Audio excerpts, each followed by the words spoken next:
Welcome, everyone. So glad you're here. I've already welcomed our in-person audience, but I want to extend a special holiday welcome to those of you who are watching virtually today. We are in the midst of a beautiful winter day here. Well, okay, not quite winter, but getting there. My gratitude today is for an extraordinary group of people who are integral to our center.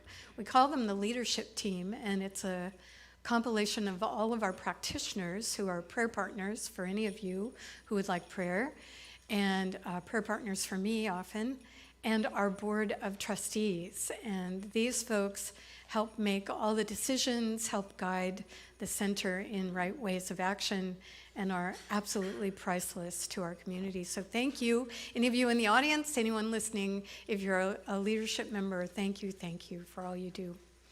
So right now we have our special holiday version of our service today with our wonderful Kathy Angel, Kathy Murray, Eric, and Robin.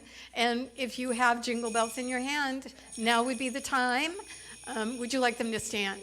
I would love everybody to stand, grab your jingle bells. We'll play them the first song and the last song this morning. So take it away.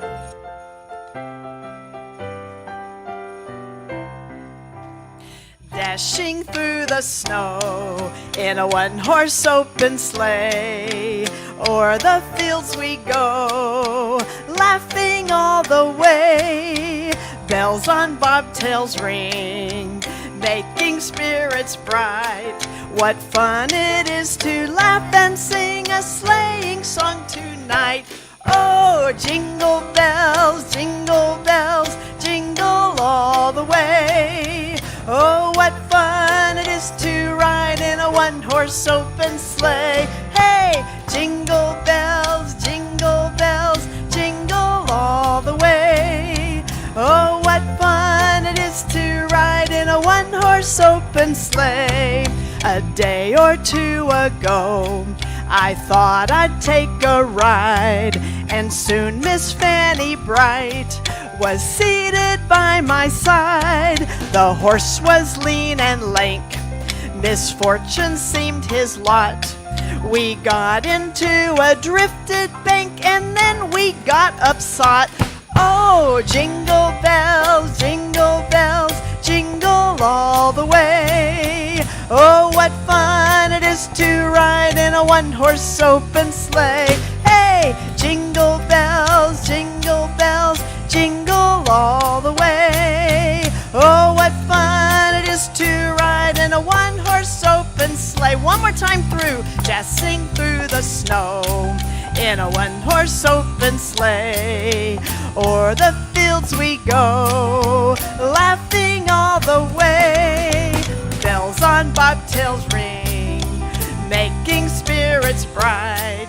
What fun it is to laugh and sing a sleighing song tonight. Oh, jingle bells, jingle all the way. Oh, what fun it is to ride in a one-horse open sleigh. Hey, jingle bells, jingle all the way. Oh, what fun it is to ride in a one-horse open sleigh. Your turn, my dear. Excellent.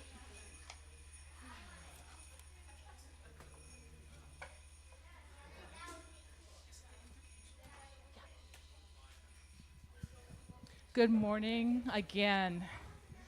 What a beautiful sunny day. I'm Francine Kitchen, your practitioner of the day. Please silence your cell phones and quiet your minds to prepare for listening to this wonderful message and wonderful music this morning. We come together with joy and love again to be reminded of our oneness, to be one. One love, one light, one congregation of compassionate spiritual beings. I open my mind and my heart to receive the highest wisdom available to me today.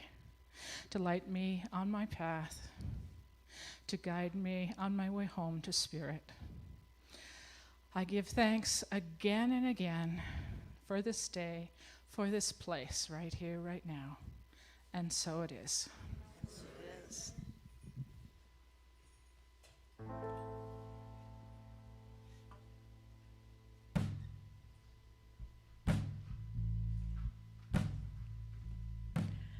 Light is returning,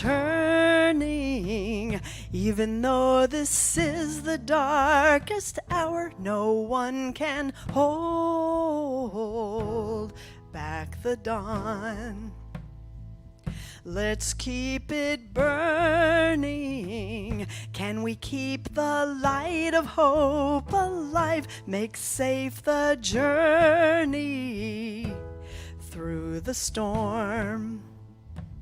One planet is turning on its path around the sun. Earth Mother is calling her children home.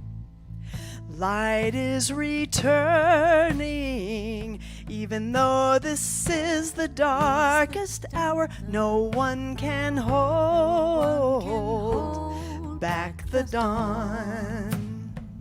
Let's keep it turning. Let's keep the light of hope alive. Make safe the journey through the storm. One planet is turning, circle on her path around the sun. Earth Mother is calling her children home. Her children home, her children home.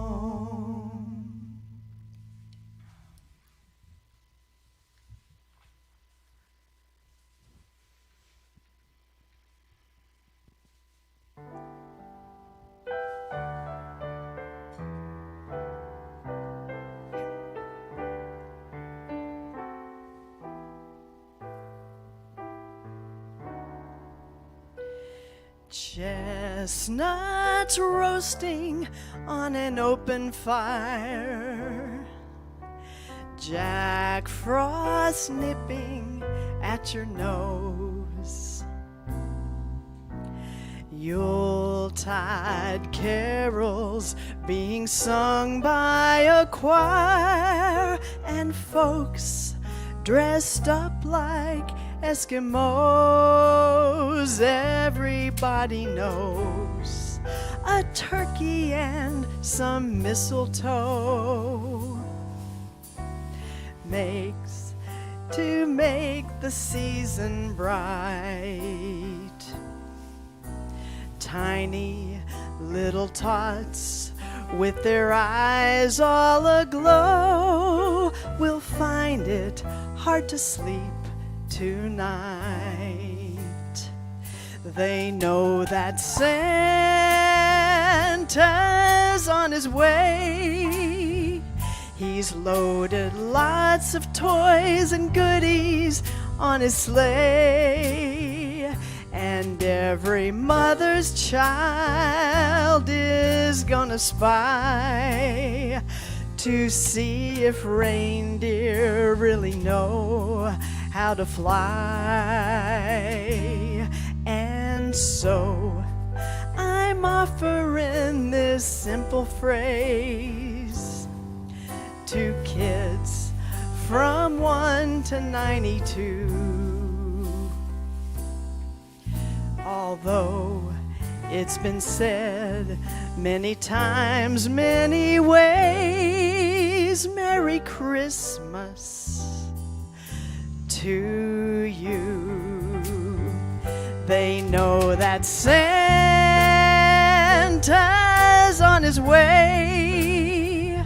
He's loaded toys and goodies on his sleigh, and every mother's child is gonna spy to see if reindeer really know how to fly.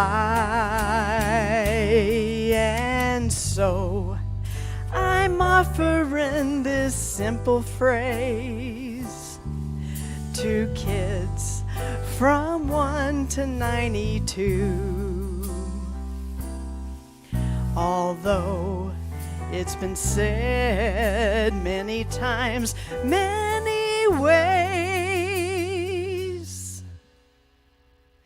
Merry Christmas, Happy Hanukkah, Happy Kwanzaa, Merry Christmas to you.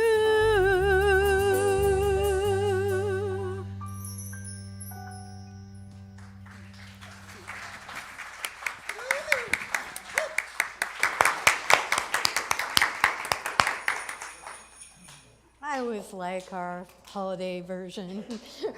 Thank you all. Let's see, Zena spoke last week and she's left-handed, so I'm adjusting the mic. My topic today is Nights of Wonder. And I was one of those kids, I don't know if you were like this, because everybody's house was really different.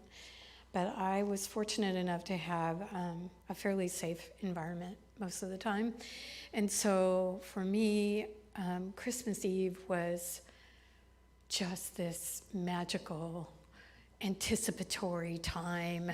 And it really was hard to go to sleep because I really wanted to wake up and see Santa before he escaped. At one point, I actually talked my little brother into thinking that the marks in the fireplace were his boot marks. I don't think he's ever forgiven me for that.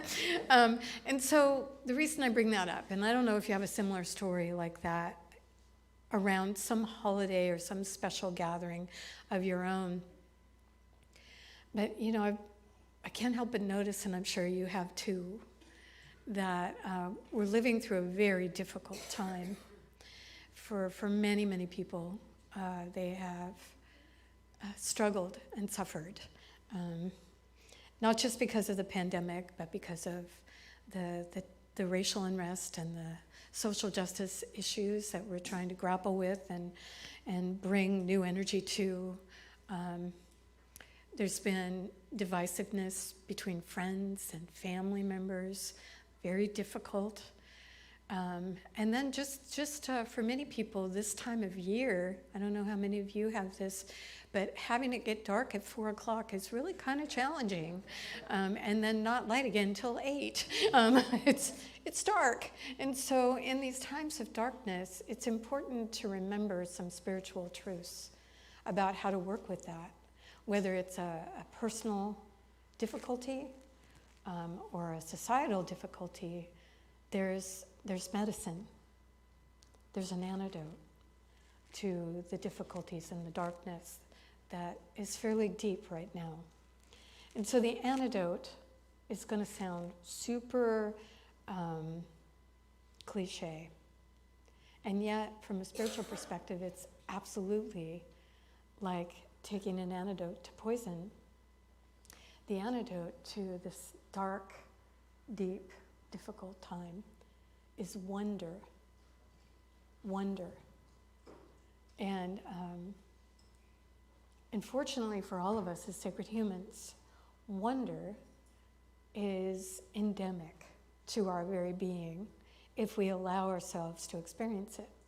See, sometimes the darkness almost seems to smother out that part of our nature, and we have to really take steps to allow ourselves to once again find amazement and wide-eyed expectancy, the excitement before a wonderful gift arrives.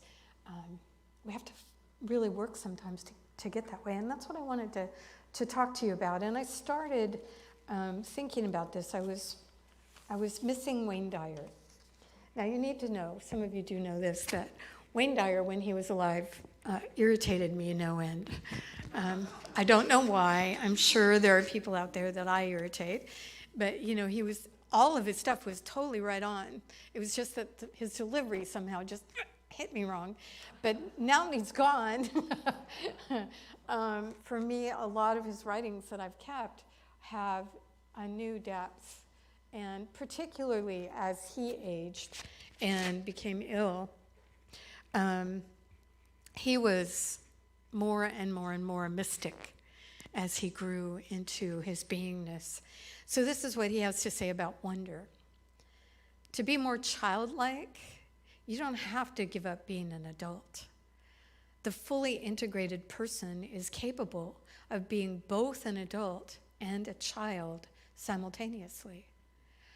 Recapture the childlike feelings of wide-eyed excitement, spontaneous appreciation, cutting loose, and being full of awe and wonder at this magnificent universe.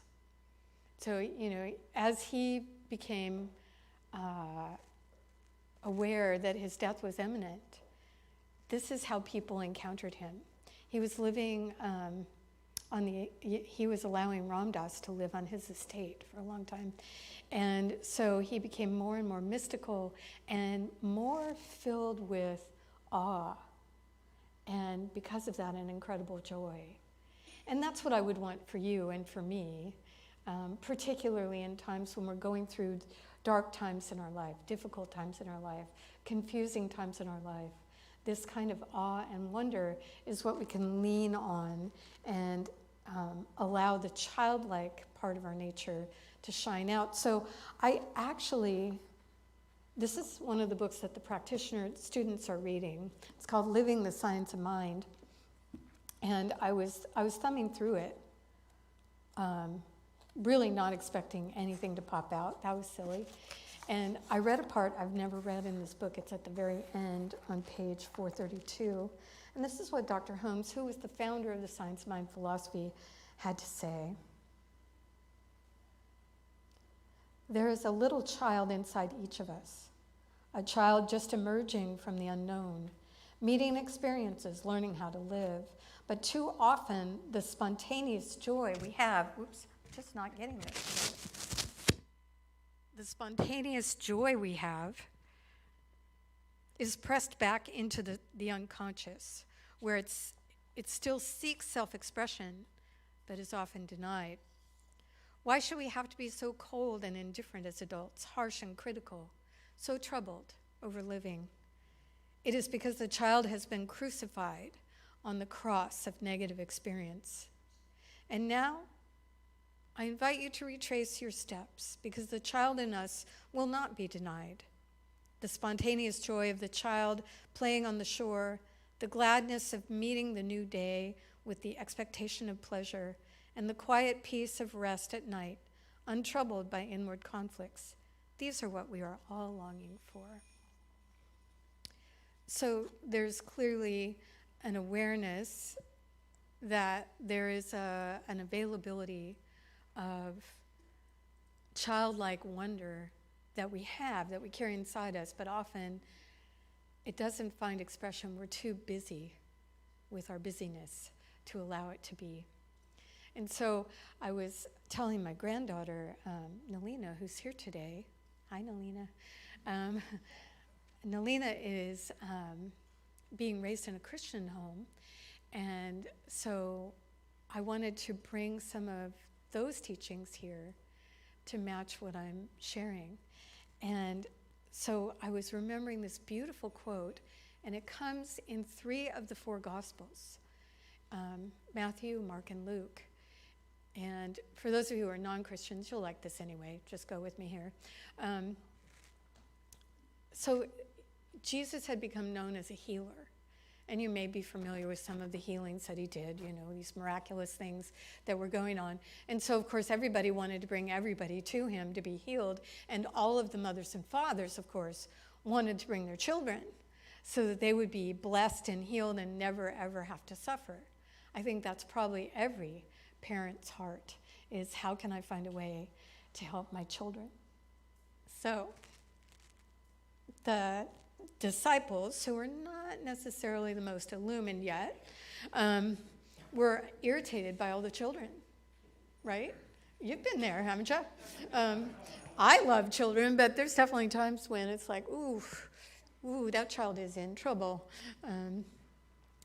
So there were a lot of children, and all these parents crowding around trying to get their children to go up to Jesus. So the disciples were turning them away because they were irritated, I'm sure.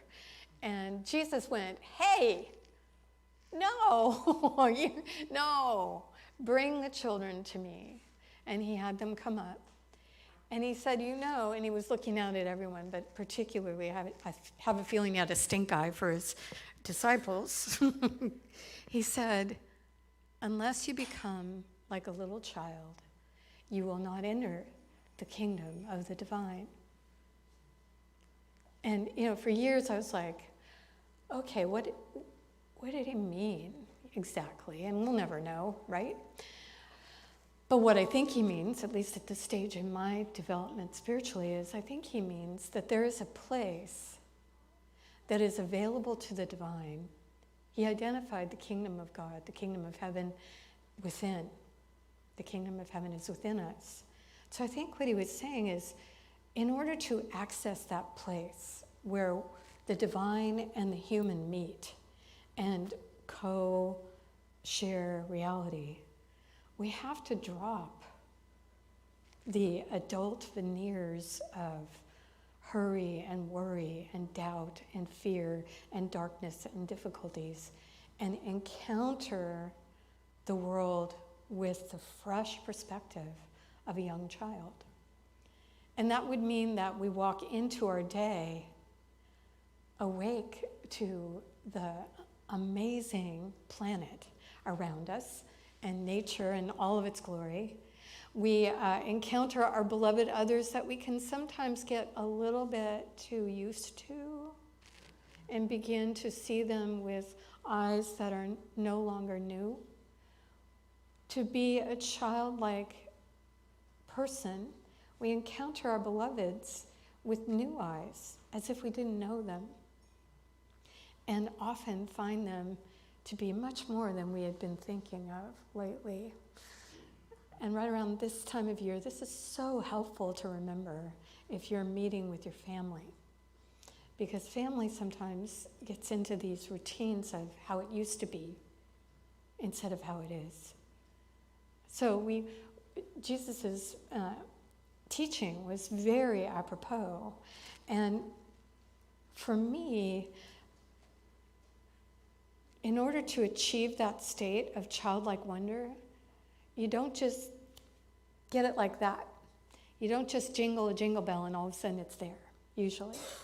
There's something that as adults we have to sort of shift and move with. And so I was thinking about, I have this little art piece above my desk, and it's a quote from Rumi with some art.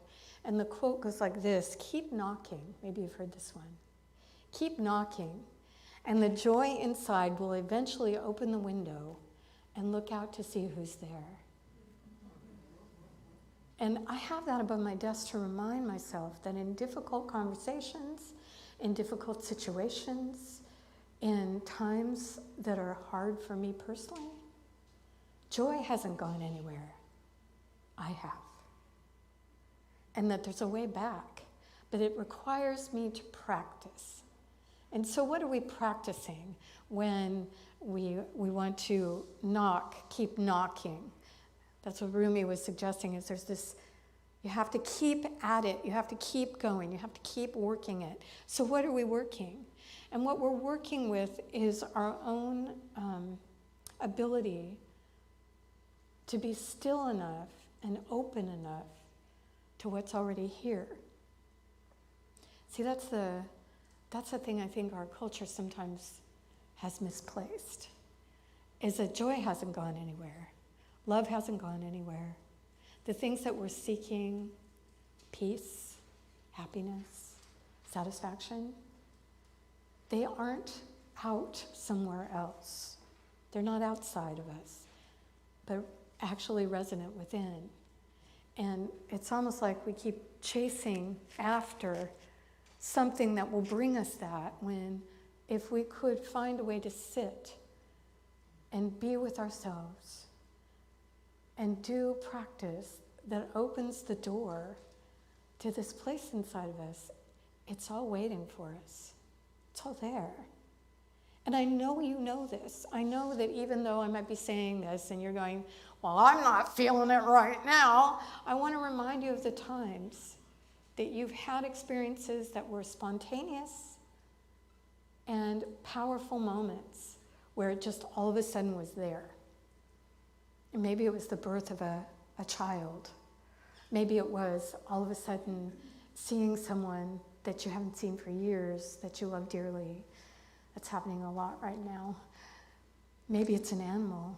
Maybe it's something of nature, but all of a sudden, with nothing other than presence of mind,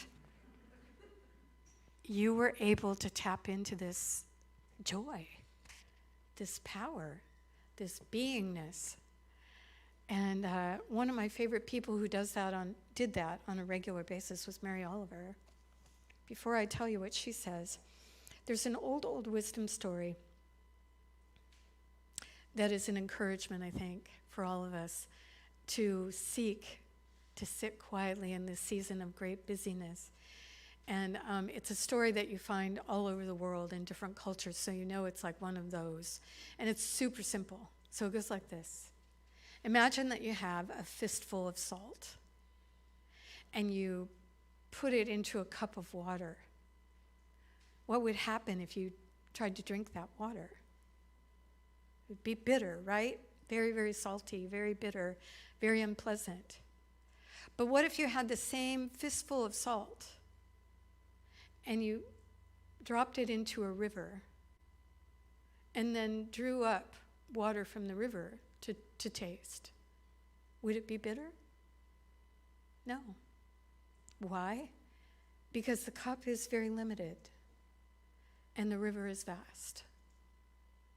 And so opening to joy and wonder requires a vast mind and a vast heart. If we become too contracted with judgment, with worry, with fear, the bitterness of life will be very present. But if we open to something that's much bigger, then the sweetness of life reveals itself, no matter how bitter the certain circumstances that are happening in our life are.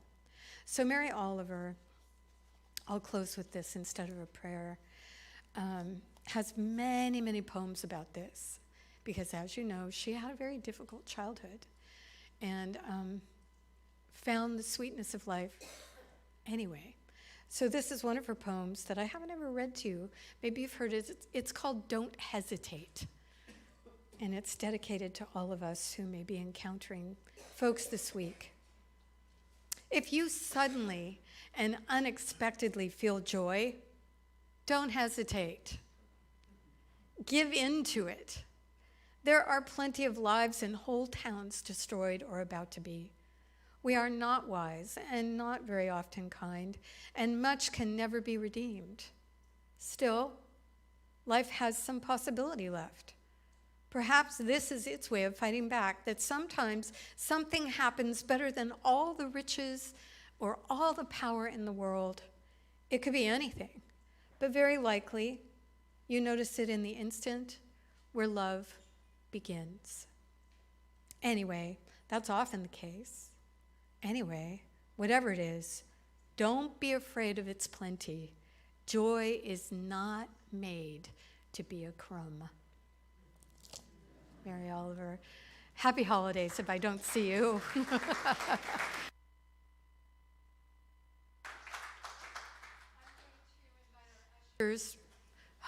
Sit there to prepare for the offertory, and welcome back to the stage our wonderful band members today.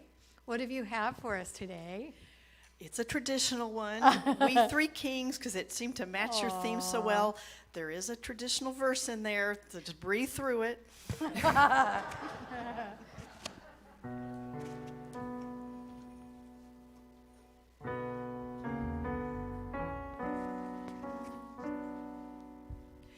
We three kings of Orient are bearing gifts we traverse afar, field and fountain, moor and mountain, following yonder star. Oh, star of wonder, star of night, star with royal beauty bright, westward leading, still proceeding, guide us to thy perfect light.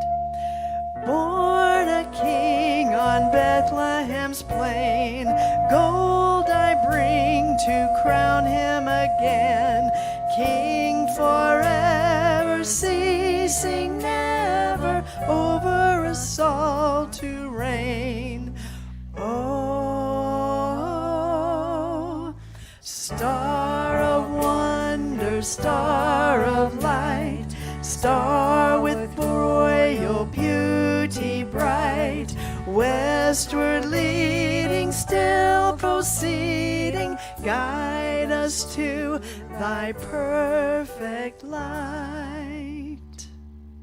Thank you. Wow. I can still see my grandmother playing that on her piano. Okay. I'm going to do this, okay? So today, the Women's Circle is meeting, and they're meeting only in person today because there's a tradition, long-standing tradition that we didn't get to have last year that we're bringing back, of bringing something that you love, but you would like to pass on to someone else. So we're having a gift exchange and just a sharing. Now, if you would like to come and you didn't know about this tradition, several of the women have brought extra things that you can give away and still be a part of our Women's Circle. It starts at noon, and we'd love you to be a part of it. It'll go to about 1:30. This Tuesday, this is a big week for our center. So this Tuesday is the winter solstice service. And it is an absolutely beautiful service to either partake in person or virtually. We're going to be live streaming it this year. If you are planning on live streaming, any of you who are listening, you're going to want to have a candle. And something to light it with, but don't light it until we get to that part of the ceremony. So that starts at 7 o'clock. And it's a fairly music-filled, usually less than an hour service. And we, the ritual team, did you know we have a ritual team? I just love that. The ritual team has prepared this wonderful opportunity, as they often do, to have fires as part of our ritual understanding of the light returning. So we'll have some fires that you'll be invited out to if you would like to do that afterward. So that's happening Tuesday at 7. And then Friday is, in case you didn't know, I think a few people here in the audience probably know, is Christmas Eve. And Christmas Eve is also another one of those wonderful times for our community. And we have a Christmas Eve candlelighting service. And it too starts at 7 o'clock, and it goes also about an hour. And it's just a lovely, wonderful way, especially if you have people who really celebrate in the Christian tradition. Please feel free to invite them, but it is not exclusively Christian, so if they're easily upset by other traditions, maybe don't invite them. Also, we'll be live streaming that as well, and it's a lovely opportunity to come together, sing some carols, and just hear the story of the birth of this Christed child. And then on the following Friday the 31st at 4 in the morning, we have for many, many years been participating in the World Healing Meditation. It's at 4 o'clock in the morning because it's a global meditation that's going on at the same time, simultaneously around the world. And because we are fortunate enough to be on the west coast of America, we get to have 4 a.m. And Ronna Biggs here is going to be leading that meditation. We're going to be here in person. So it's not live streams, but it is in person, and we'd love you to come. You can come in your jammies, bring a blanket, and be part of it. Or if you really, really can't see yourself driving up here, then we would invite you to look up the World Healing Meditation online. Get that healing meditation downloaded, set your alarm, sit up in bed, and join us there if you would like, okay? We have a wonderful class starting in January that I'm going to invite those of you who maybe have not had a class in a while, or you have never had a class. I'd really like you to consider taking this one. It's called Spiritual Principles and Spiritual Practices. And so it combines principles that are universally true in all faith traditions and wisdom teachings with practices that come out of those wisdom teachings and spiritual teachings. So it's going to be happening on Wednesdays, and it's going to be a hybrid offering, which means we'll have in-person class, but we'll also have a Zoom classroom. So if you'd like to participate from your home, you can join us by Zoom. The delightful thing about this particular class, besides the content, is that it's only 5 weeks long. And it's a beautiful thing to do in the winter to kind of up your game spiritually. So I want to invite you to come. The class begins on January 5th, which is a Wednesday, so it's a great start to the new year. You can join a gym and you can get really tuned up on your spiritual practices. Zina Kacha, who soon will be our assistant minister, is going to be teaching this for us. And we will be having it from 6 to 8:30 p.m. You can register for this class on our website, and we'd like you to do that. So please feel free to join that class. I'd really encourage you to take it. It's a great way to start the year. We also continue, our beloved staff of practitioners is continuing to offer to you morning prayers at 7 a.m. from Monday through Friday by Zoom, and evening gratitudes on Monday through Friday at 8:45 p.m. And we'd love you to be a part of that if that suits you and fits your life. I have found it personally extremely valuable in times of difficulty to tune into these things and open to the joy again and again. Keep knocking, right? So that's it for today. Thank you very much for coming, and happy holidays, Merry Christmas, and everything else. Thank you. So it's time to pick up those sleigh bells and stand up for Winter Wonderland. If you're joining us from home, if you have anything to grab to shake, go ahead and do that. At least join in and sing with us. Sleigh bells ring, are you listening? In the lane, snow is glistening. A beautiful sight, we're happy tonight. We're walking in a winter wonderland. Gone away is the bluebird, here to stay is the new bird. He sings a love song as we go along, walking in a winter wonderland. In the meadow we can build a snowman, then pretend that he is Parson Brown. He'll say, "Are you married?" We'll say, "No, man, but you can do the job when you're in town." Later on we'll conspire as we dream by the fire to face unafraid the plans that we made, walking in a winter wonderland. In the meadow we can build a snowman and pretend that he's a circus clown. Sorry. We'll have lots of fun with Mr. Snowman until the other kitties knock him down. When it snows, ain't it thrilling? Though your nose gets a chillin', we'll frolic and play the CSL way, walking in a winter wonderland. Walking in a winter wonderland. Walking in a winter wonderland. Have a great week, everybody. Merry Christmas. You can drop off your